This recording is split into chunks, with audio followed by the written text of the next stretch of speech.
Il n'y a que 3 moyens, et 3 seulement. Il y en a un qui est très connu, qui est très cher et qui ne sert à rien.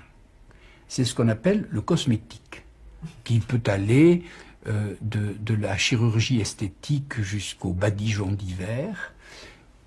Quelle que soit la technique utilisée, elle ne sert à rien pour réparer des angles d'irréparable outrage. La deuxième technique est déjà un peu moins chère, un peu moins connue, et elle est peu utilisée, c'est de faire des exercices, c'est-à-dire de se lever de bon matin, d'aller marcher 2 heures par jour, de vivre au grand air, et ainsi de suite, c'est-à-dire de faire des exercices. Déjà, ce moyen-là demande une morale. Mais le troisième moyen de rester jeune, le premier n'est pas efficace du tout.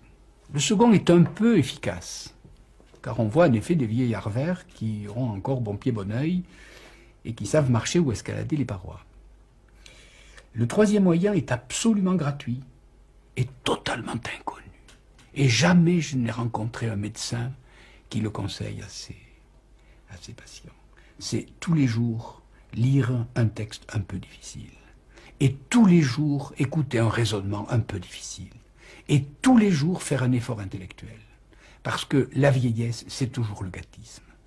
Et donc, je m'adresse maintenant aux téléspectateurs. Si depuis 30 ans, vous regardez à la télévision les téléfilms que l'Amérique nous envoie pour s'assurer de la débilité profonde de toute l'humanité, vous êtes en état de vieillissement foudroyant.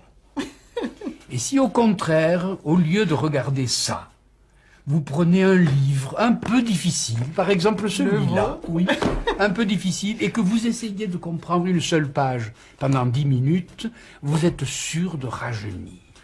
Et ça, c'est parfaitement gratuit, c'est parfaitement inconnu, mais c'est parfaitement efficace.